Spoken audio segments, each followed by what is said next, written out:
अस्सलाम वालेकुम बच्चों, आवाज आ रही है? अच्छा, अब हम स्पेशल जर्नल का एक क्वेश्चन करने जा रहे हैं 2017 का question number 4। 2017 regular private question number 4। 2017 regular private question number 4। ये सवाल है सदफ एंड कंपनी का। तो आइए जरा इस सवाल को पहले पढ़ लेते हैं। ये सेल से ताल्लुक रखता है या परचेज से ताल्लुक रखता है? अच्छा, ऐसा भी हो सकता है कि कुछ ट्रांजैक्शन सेल्स से ताल्लुक रखती हैं और कुछ परचेज से ताल्लुक रखती हैं। तो फिर आप परचेज जर्नल सेल्स जर्नल दोनों बनाएंगे, या खरीदी हुई मर्चेंडाइज वापस की हो तो परचेज रिटर्न अलाउंसेस जर्नल भी आ सकता है, यानी मिक्स भी आ सकता है। ऐसा नहीं है कि सिर्फ सेल्स हो और सिर्फ सेल रिटर्न हो। ऐसा हो सकता है एक सवाल में सेल रिटर्न भी हो, सेल्स भी हो और परचेज भी हो और परचेज रिटर्न भी हो। तो फिर उसके मुताबिक आप एप्रोप्रिएट जर्नल्स बनाएंगे। एप्रोप्रिएट जर्नल्स का नाम देता है वो। अच्छा, एक बात जरा गौर से सुनना। कुछ ट्रांजेक्शन ऐसी होती हैं जो आपके स्पेशल जर्नल में फिट नहीं हो रही होती। अगर वो स्पेशल जर्नल में फिट नहीं हो रही है तो आप उसको वो चार जर्नल में तो रिकॉर्ड नहीं करोगे। सेल, सेल रिटर्न, परचेज और परचेज रिटर्न अलाउंसेस वाले जर्नल में रिकॉर्ड नहीं करोगे। अगर वो लिख के दे दे कोई ऐसी ट्रांजैक्शन जो sales, sale return, purchase, purchase return के जर्नल से ताल्लुक नहीं रखती हो, जैसे फर्नीचर खरीदा। अब फर्नीचर आपकी मर्चेंडाइज थोड़ी है। अगर फर्नीचर का कारोबार कर रहे हो तो फिर फर्नीचर आपकी मर्चेंडाइज है। तो ये भी जरूर देख लिया करो कि कंपनी काम क्या कर रही है, कौन सी ऐसी चीज है जिसमें वो डील करती है। अगर कंपनी उस पर डील करती है तो फिर वो उसकी मर्चेंडाइज है। मिसाल के तौर पे अगर मैं फर्नीचर की दुकान लेके बैठा हुआ और मैं फर्नीचर खरीद के बेचता हूं तो वो मेरी मर्चेंडाइज है फर्नीचर पर। तो हेडिंग में ना टॉप पे लिखा हुआ होता है कि कंपनी जो है वो, ये कंपनी इस चीज पे डील करती है। मिसाल के तौर पे लिखा हुआ है messrs messrs Sadaf company deals in stationery. अब स्टेशनरी में डील करती है वो। इसका मतलब जो सप्लाईज है स्टेशनरी का सामान, अब वो यहां पर मर्चेंडाइज के तौर पर इस्तेमाल होगी। यानी वो आपकी मर्चेंडाइज है। आप उसको इदारे में as an other than merchandise asset के तौर पे यूज करने के लिए नहीं आए हो, आप उसको बेचने के लिए लेकर आए हो, फिर वो आपकी मर्चेंडाइज है। अगर लिखा हुआ है कि मेरी ग्रोसरी की शॉप है तो ग्रोसरी के जितने भी आइटम्स होते हैं एक दुकान के अंदर वो उसकी मर्चेंडाइज है। तो कुछ सवाल ऐसे भी आएंगे। तो ये पहले से मैं आपको ट्रेन कर रहा हूं इस बात पे। खैर, दोबारा अपनी बात पर आता हूं मैं कि अगर मर्चेंडाइज के अलावा भी कोई ट्रांजैक्शन आ जाती है और वो नीचे लिख के दे देता है कि रिकॉर्ड इन एप्रोप्रिएट जर्नल। अब एप्रोप्रिएट का मतलब जो सुइटेबल जर्नल है, सही है। अगर वो लिख के दे देता है तो आप स्पेशल जर्नल में तो सिर्फ मर्चेंडाइज और उधार की बातें रिकॉर्ड करेंगे, मर्चेंडाइज और उधार की बातें रिकॉर्ड करेंगे। लेकिन कभी कभार वो बोलता है कि जो ट्रांजैक्शन जो ट्रांजैक्शन स्पेशल जर्नल में फिट नहीं होती वो आप जर्नल जर्नल बना के फिट कर दो। तो फिर आप उसके लिए एक जर्नल जर्नल बनाएंगे जैसे आप बनाते हैं date, particular, posting reference, debit and credit. तो अगर आपने फर्नीचर खरीदा है जो आपका मर्चेंडाइज नहीं है, इक्विपमेंट खरीदा है जो आपकी मर्चेंडाइज नहीं है, तो फिर आप उसको जर्नल जर्नल में रिकॉर्ड करेंगे। ये याद रखना है इस बात को। क्लियर है मेरा बच्चा? यहाँ तक बात क्लियर है? यहाँ तक बात क्लियर है मेरा बच्चा? ये कर लेना फिर। अगर जर्नल जर्नल भी नीचे लिख के दे दे तो फिर आप उसमें रिकॉर्ड कर लीजिएगा। खैर वो इतना वैसे पूछेगा नहीं, लेकिन मैं आपको फॉर द सेफ साइड बता रहा हूँ। क्लियर है? अच्छा, अब जो हम सवाल करने जा रहे हैं उसके अंदर इनवॉइस नंबर भी है और मेमो नंबर भी दिया हुआ है, ताकि एक सवाल तुम्हारा इनवॉइस नंबर और मेमो नंबर भी आ जाए, मेमो नंबर वाले भी आ जाए, तुम अपने सारे कॉलम की जगहों को फिल कर लो। क्लियर है? तो ये क्वेश्चन नंबर 4 हम सदफ वाला सवाल करने जा रहे हैं मेरा बच्चा। सदफ कंपनी वाला सवाल है और जरा देखते हैं क्या है ये। The following are the selected transactions of Sadaf Company for the month of April 2017. सबसे पहले अप्रैल की 3 तारीख को सोल्ड मर्चेंडाइज बेचा है शमीम एंड कंपनी को 7250 का। इनवॉइस नंबर भी दिया हुआ है। आ गया भाई इनवॉइस नंबर। अब आ गया तो लिखना तो है। Invoice number 3212। पहले तो मुझे बताओ, जब भी नाम लिखा हुआ हो तो ये उधार पे बेचा है आपने, वरना कैश लिख के देगा। जब नाम लिखा हुआ हो ना, इसको बेचा है या इससे खरीदा है, सिर्फ नाम लिखा हुआ तो ये क्रेडिट ट्रांजैक्शन होती है। चलो, पहली बात तो हमारी फिट हो गई, स्पेशल जर्नल में आएगा क्रेडिट ट्रांजैक्शन है। लेकिन सबसे पहले हमें ये देखना है कि मर्चेंडाइज है या नहीं है। मर्चेंडाइज और क्रेडिट हो सिर्फ वो आती है स्पेशल जर्नल। क्लियर है? और अगर वो नहीं है तो आप जर्नल बना के रिकॉर्ड कर सकते हो उसको जर्नल में, जो अदर देन मर्चेंडाइज की कोई बात होगी, मर्चेंडाइज के अलावा कोई बात हो, या मर्चेंडाइज आपने कैश पे खरीदी हो। स्पेशल जर्नल में क्या आता है? मर्चेंडाइज हो और क्रेडिट हो, बस खरीदी हो उधार पे या बेची हो, उसी खरीदी हुई मर्चेंडाइज को वापस किया हो, या उसी भी बेची हुई मर्चेंडाइज को कस्टमर ने वापस किया। क्लियर है यहां तक बात? ये स्पेशल जर्नल में आता है। तो मर्चेंडाइज तो बेची है बिल्कुल, और नाम लिखा हुआ उधार पे बेची है, सेल्स जर्नल पे आएगा। फिर 7 तारीख को sold merchandise to Naseem traders, Nasim traders, 8,200 invoice number इसमें भी दिया हुआ है। फिर मर्चेंडाइज 10 तारीख को रिटर्न हुई है, शमीम ने वापस किए, रिटर्न फ्रॉम शमीम, शमीम ने वापस किया आपको, शमीम हमारा कस्टमर है, 600 रुपए की। इशूड क्रेडिट मेमो, जब भी सेल रिटर्न एंड अलाउंसेस की बात आती है तो क्रेडिट मेमो इशू किया जाता है। क्रेडिट मेमो, क्रेडिट मेमो का मतलब ये है कि हम अपने रिसीवेबल को कम कर रहे हैं, अब हमें इससे 600 रुपए नहीं लेने, जब रिसीवेबल कम होता है तो हम उसको क्रेडिट करते हैं, इसलिए क्रेडिट मेमो लिखा हुआ है यहाँ पे। क्लियर है? और परचेज रिटर्न में होता है डेबिट मेमो, याद रखना इस बात को। सेल रिटर्न में होता है क्रेडिट मेमो, क्योंकि सेल जब रिटर्न होती है तो अकाउंट रिसीवेबल आपका कम होता है, आपको पैसे नहीं लेने होते।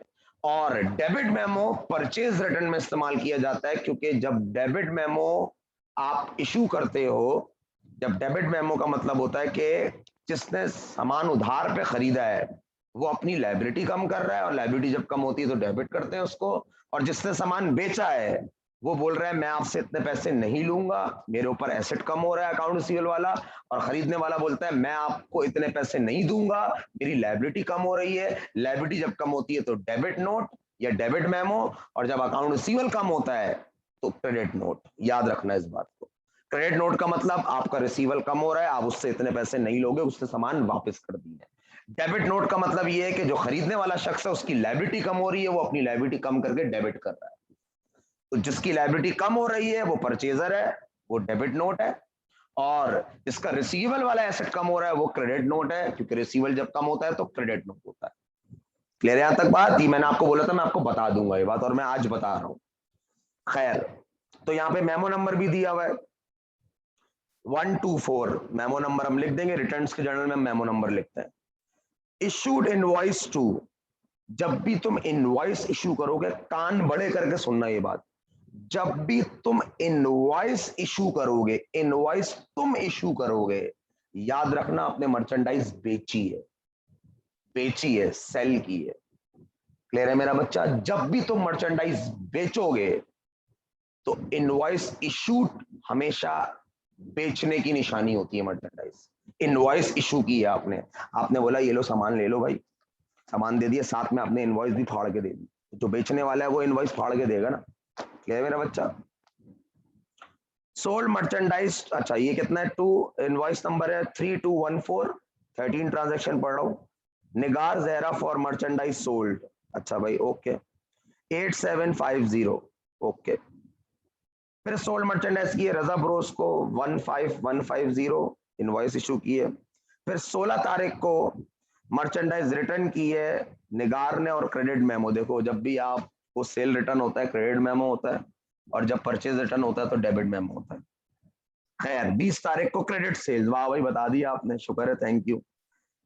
फिर 20 तारीख को क्रेडिट सेल्स टू अजर ब्रदर्स 3300, इनवॉइस नंबर दिया हुआ है। फिर मर्चेंडाइज रिटर्न हुई है अजर ब्रदर्स से, फिर क्रेडिट मेमो का लिखा हुआ है। क्रेडिट मेमो का मतलब है आप अपना रिसीवल कम कर रहे हो, आपको अब उससे 128 रुपीज नहीं लेने, तो आपका रिसीवल कम हो रहा है, एसेट कम हो रहा है, इसलिए क्रेडिट मेमो। ये क्रेडिट मेमो ना रिसीवल पेबल पे अप्लाई होता है, जिसकी लायबिलिटी कम होती है वो खरीदने वाला होता है, वो डेबिट मेमो होता है उसके लिए, और जिसका रिसीवल कम हो रहा होता है वो बेचने वाला होता है कि हम आपसे अब इतने पैसे नहीं लेंगे, रिसीवल जब कम होता है तो क्रेडिट। ये क्रेडिट मेमो डेबिट मेमो रिसीवल और पेबल पे अप्लाई होता है। खैर, रिक्वायरमेंट कहता है प्रिपेयर सेल्स जर्नल 22, ये जर्नल नंबर है, साइड में डाल देते हैं page number, and sales return allowances journal 15, ये भी इसका सेल रिटर्न अलाउंसेस का पेज नंबर है, जर्नल के साइड में डाल देते हैं। And pass entries on April 30, वो जो आखिर में एंट्री पास करते हैं ना हम टोटल करके, उसकी एंट्री पास कर दो। आइए जरा बनाते हैं, ये सवाल करते हैं, आ जाओ मेरा बच्चा। दो जर्नल बना लेते हैं, एक बना लेते हैं मेसर्स सदफ का sales journal, Messrs Sadaf company है, कॉरपोरेशन है, क्या है? कंपनी।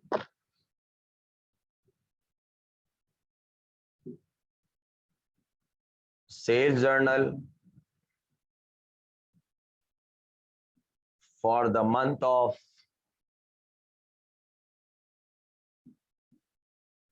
अप्रैल 2017। सबसे पहला कॉलम हमारा डेट का,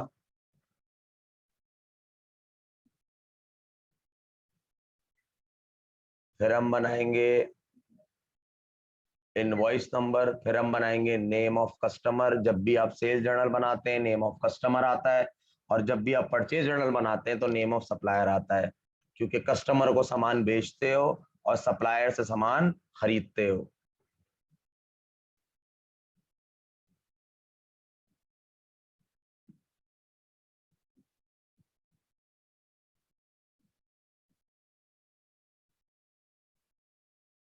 सबसे पहले आ गया आपका डेट का कॉलम, फिर आ गया आपका इनवॉइस नंबर, और इस सवाल में इनवॉइस नंबर दिया हुआ है। यहाँ आ गया आपका नेम ऑफ कस्टमर, यहाँ आ गया आपका पीआर, और ये आ गई आपकी अमाउंट। फिर दूसरा जर्नल भी बना लेता हूं हाथ के हाथ। मैसर्स सदफ को सेल्स रिटर्न अलाउंसेस जर्नल,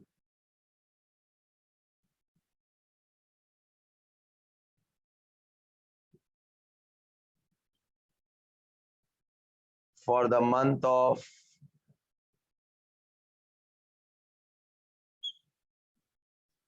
अप्रैल 2017।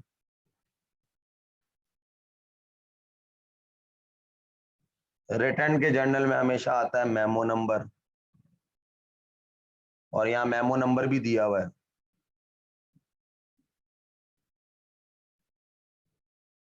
जाहिर सी बात है, वापस तो आपको कस्टमर ने किया होगा, तो यहाँ भी कस्टमर ही आएगा, नेम ऑफ कस्टमर।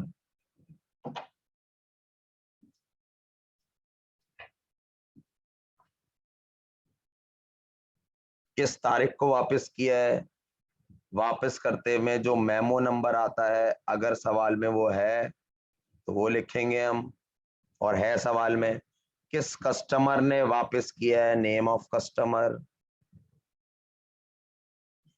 पीआर में चेक मार्क लगाएंगे, और कितनी अमाउंट का वापस किया है। स्पेशल जर्नल की जो रिक्वायरमेंट होती है ना, ये पढ़ना बहुत, ये इसको पढ़ के समझना थोड़ा मुश्किल होता है। सही है, तो इसलिए मैं सवालात करा रहा हूं, वरना चीजें तो वही है। सबसे पहले हमने सामान बेचा है, और सामान हमने किसको बेचा है? हमने बेचा है शमीम एंड को। तो शमीम एंड को हमने बेचा 7,250 का, जिसपे हमने इनवॉइस भी इशू की है 3 तारीख को, 2017 अप्रैल की 3 तारीख। इनवॉइस नंबर दिया हुआ है 3212। बेचा किसको है हमने? मैसर्स, कंपनी का नाम हो तो मैसर्स शमीम को टिक मार दिया हमने, कितना? 7,250। चलो भाई आगे बढ़ो। फिर हमने 7 तारीख को बेचा है नसीम ट्रेडर्स को, और इनवॉइस हमने इशू की है 3212, सॉरी 3213। मैसर्स नासिम को, सॉरी नासिम ट्रेडर्स, चेक मार्क मार दिया 8,200। फिर 10 तारीख को मर्चेंडाइज रिटर्न हुई है, रिटर्न शमीम ने की है 600 रुपए, और क्रेडिट मेमो नंबर भी इशू हुआ है। रिटर्न की बातें आएंगी सेल रिटर्न अलाउंसेस जर्नल में, तो मैं यहाँ पे रिकॉर्ड करता हूँ उसको। 2017 अप्रैल की कौन सी तारीख को वापस हुआ सामान? 10 तारीख को। मेमो नंबर इशू किया है 124। वापस किसने किया है? शमीम कौन है?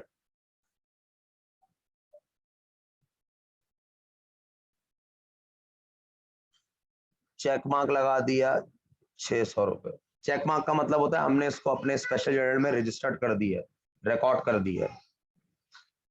उसके बाद 13 तारीख को इनवॉइस इशू की है। जब भी इनवॉइस इशू करेंगे याद रखना आपने सामान बेचा है और आपने बेचा है निगार जहरा को फॉर द मर्चेंडाइज सोल्ड 8,750।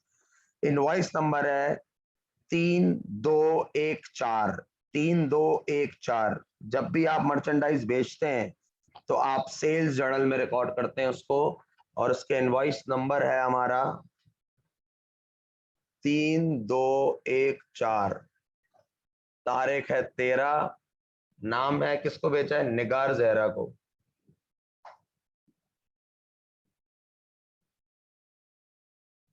कितने का?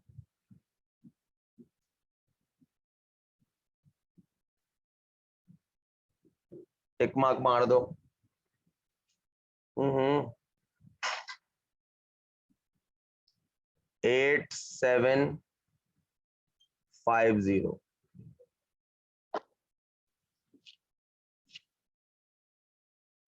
16 तारीख को निगार जहरा ने हमें वापस किया है ₹775 का सामान। 16 तारीख को रिटर्न की बातें आएंगी, सेल रिटर्न में 775। इसका क्रेडिट मेमो नंबर है 126। सॉरी, रजा ब्रदर को हमने 15 तारीख का माल बेचा था। सॉरी, मैंने एक ट्रांजैक्शन मैंने गलत कर, गलत नहीं मतलब लिखी सही है लेकिन ट्रांजैक्शन स्किप कर दी मैंने। 15 तारीख को मर्चेंडाइज बेची है रजा ब्रदर्स को, और उसका जो इनवॉइस है वो है 3215। मैसर्स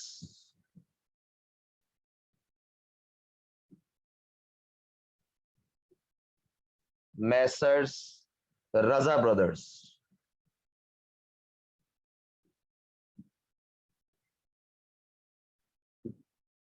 15150।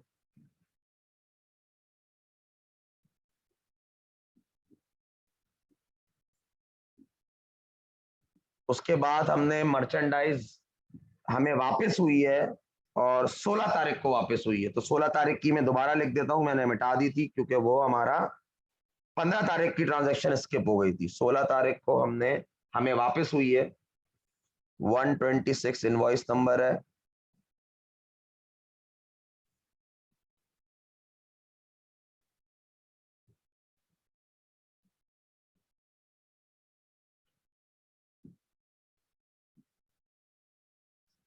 मैसर्स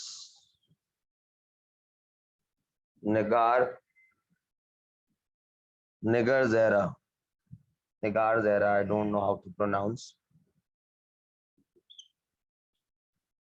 775। उसके बाद क्रेडिट सेल्स किया आपने अजहर ब्रदर्स को। अजहर ब्रदर्स को क्रेडिट सेल्स किया आपने। इनवॉइस नंबर है 3216। 3216। तारीख है 20 तारीख।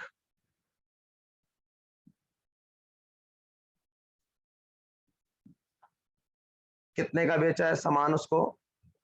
3300 का।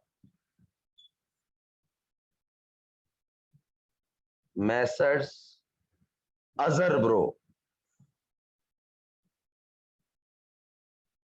Messrs Azhar bro. आप देखते रहो मेरा बच्चा, ये सारा मैं सिर्फ प्रैक्टिस करवा रहा हूं मैं ये, इसलिए मैं खुद ही कर रहा हूं, आप लोग सिर्फ सवाल देखते रहे। अजहर ब्रोस को बेचा है 3300 का सामान। तो ये हमारा सेल्स जर्नल हो गया मुकम्मल। अच्छा, मैं ये मैसर सदफ को हटा रहा हूं यहां से क्योंकि जगह नहीं है मेरे पास, एंट्री बनाऊंगा। सिर्फ यहां लिख देता हूं cell return allowances journal. Entry बनती है हमारी महीने की आखिर में। टोटल कर लो इसका जरा। 7250 प्लस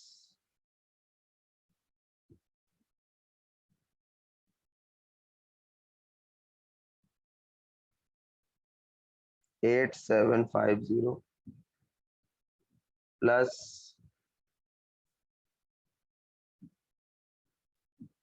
15150 और प्लस 3300, तो ये आ रहा है 42650। 42650 एंट्री बना दी मैंने, अकाउंट रिसीवेबल डेबिट और सेल्स क्रेडिट।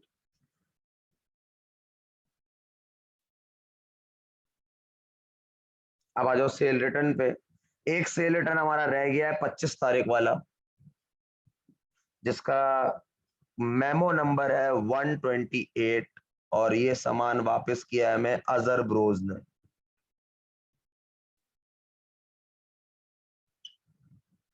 ये कितने का सामान वापस किया? 50 रुपए का। वाह भाई, ये भी नहीं करते भाई। तो टोटल मैं कर देता हूं, यहाँ पर टोटल हो रहा है, एंट्री में ऊपर बना दूंगा, या एंट्री की यहाँ जगह नहीं है तो मैं ऊपर बना दूंगा। टोटल है 600 जमा 775 जमा 50, 1425। इसकी एंट्री में यहां बना रहा हूं, 30 तारीख sales return and allowances debit, यहां बना लेता हूं एंट्री।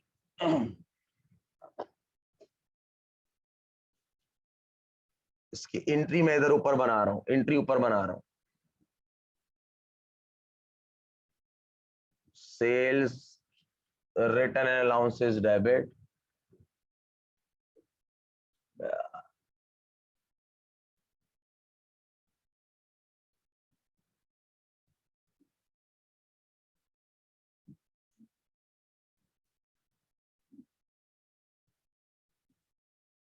1425,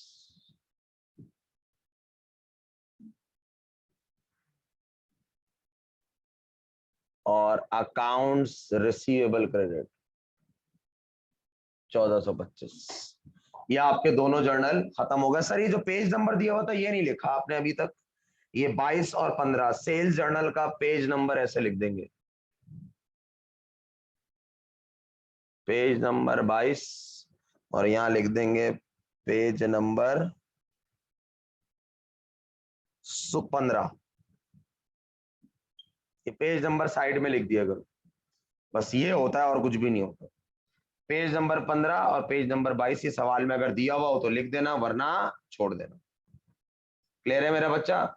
तो ये हमारा हो गया सदाफन को 2017 का सवाल, जिसके अंदर हमारे पास इनवॉइस नंबर और मेमो नंबर भी दिया हुआ था सवाल में, और पेज नंबर तो मैं आपको बता चुका हूं माजी के सवालात में, तो उसका कोई बड़ी बात नहीं है उसके अंदर। क्लियर है मेरा बच्चा? तो ये स्पेशल जर्नल का हमारा एक सवाल और मैंने आपको अनसॉल्व का करके दे दिया। बाकी और भी मैं आपको बताता रहूंगा, कुछ बातें मैं एक्स्ट्रा बताते रहूंगा।